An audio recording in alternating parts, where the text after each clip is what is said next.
Welcome to another explainer. Look, today we're unraveling what is basically a massive historical detective story together. It's all about the stolen history of our national pastime.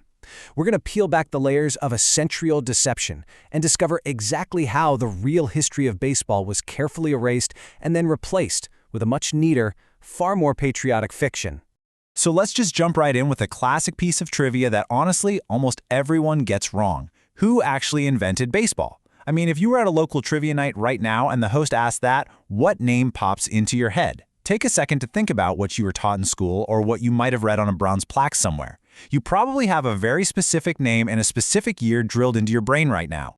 Well, here are the two universally accepted Hall of Fame facts, and spoiler alert, we're about to completely shatter both of them. Myth number one is Abner Doubleday, right? The supposed lone genius drafting up the game in a Cooperstown dirt lot back in 1839. And then you have myth number two, which is kind of the sophisticated version of the story, Alexander Cartwright, the guy who allegedly showed up to the Knickerbockers in 1845 with a perfect diagram of the modern game. We have literally built museums, Hall of Fame plaques, and entire cottage industries around these two guys. But as it turns out, neither of these neat little packaged origin stories is actually true. No way. Section 1. Creating the Cartwright Legend, the anatomy of a historical lie. So let's investigate the crime scene here. How exactly was this sophisticated Cartwright myth manufactured from scratch? How does a guy who basically just suggested forming a social club suddenly become heralded as the sole inventor of an entire sport? This quote from 19th century baseball star and historian John Montgomery Ward really hits the nail on the head regarding the motive behind all this. He called the game, quote, a fruit of the inventive genius of the American boy. See, back in the early 1900s, America was swept up in this massive wave of patriotic fervor and, frankly, intense anti-British sentiment. It was the golden age of the lone inventor. We were celebrating guys like Thomas Edison and Samuel Morse. So the baseball establishment, led by sporting goods magnate Albert Spalding, they absolutely refused to accept that the great American pastime evolved from a working-class English game. They desperately needed an American boy genius to be the face of the sport. So, in 1905, they put together the Mills Commission to magically discover this American inventor. The fix was literally in from day one. And when you look at the timeline of events, it's wild. It exposes exactly how a veteran New York sports writer named William Rankin just shifted his story over the decades to give that commission exactly what they wanted. He literally wrote Cartwright into history where he didn't even belong. So check this out. In 1877, Rankin claims he interviewed an early Knickerbocker club president who recalled some unnamed man showing up with a diagram of a baseball diamond. Okay, fast forward to 1905. The pressure is on to find an inventor. And suddenly Rankin claims another veteran remembered the guy's name was Mr. Wadsworth. Right. But then by 1908, when the commission desperately needed a tidy narrative and couldn't actually verify this Wadsworth guy, well, Rankin conveniently remembered it was actually Alexander Cartwright the whole time.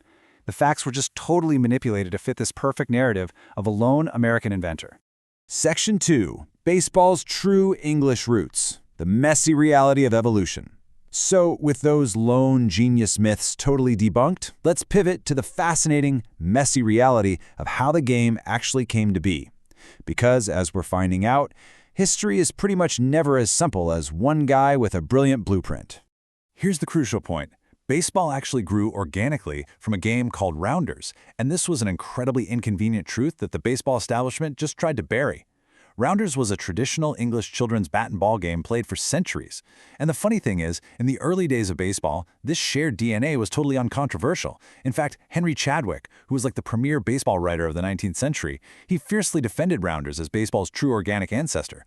But because rounders was seen as this low-prestige sport played by schoolgirls over in England, the highly patriotic 1905 Mills Commission just couldn't stomach it. So they completely erased this messy, organic evolution in favor of their shiny, manufactured American heroes. Section 3. Organizing the national game. The true pioneers. Okay, so if there were no lone inventors and the game just sort of evolved out of English schoolyards, who actually built the modern game of baseball that we know today? Enter the National Association of Baseball Players, the NABBP. In January of 1857, 16 different clubs from the New York City area got together at Smith's Hotel in Manhattan. Up until this point, games were just played under these totally arbitrary rules that varied wildly from club to club. These 16 clubs, they are the real pioneers of the sport.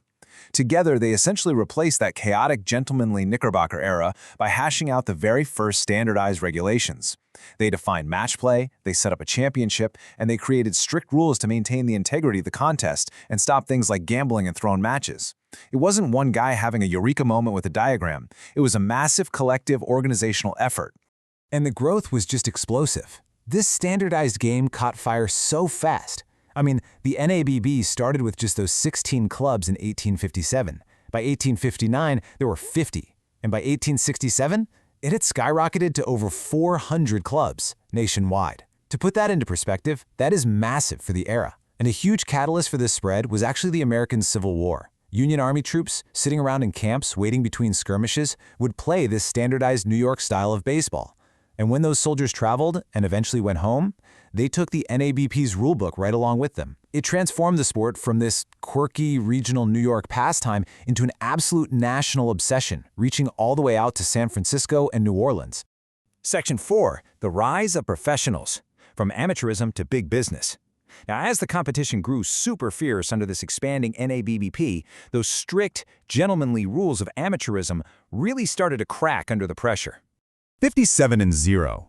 That staggering number is the undefeated 1869 record of the Cincinnati Red Stockings. See, for years, clubs had been secretly paying their star players under the table, which was a huge no-no for the initially amateur NABP. But by 1868, realizing they just couldn't police it anymore, the association officially created a professional category, and the Cincinnati Red Stockings aggressively pounced on this. They openly paid a roster of the absolute best players they could recruit from anywhere, and the result? Complete, absolute domination. They toured the entire country, went undefeated, and proved once and for all that the future of baseball wasn't in some gentlemanly amateurism, it was in ruthless, professional, big business. And you know, the lasting legacy of the NABP is literally right in front of us today. They didn't just write a rule book, they birthed the very institutions we still cheer for right now. Take the Chicago Cubs. They were actually born as the Chicago White Stockings in the NABP back in 1870.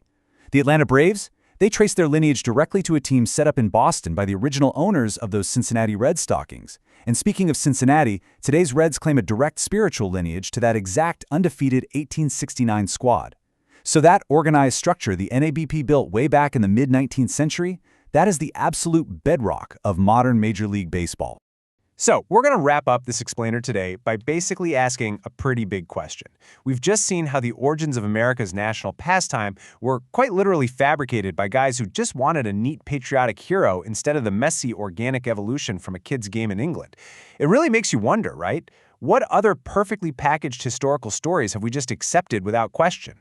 I challenge you to start questioning those simple narratives you come across, because as we've clearly seen today with this whole baseball heist, reality is always messier, it's constantly evolving, and honestly, it is infinitely more fascinating than the myth. Thanks for diving into this with me today, and keep questioning the history you think you know for sure.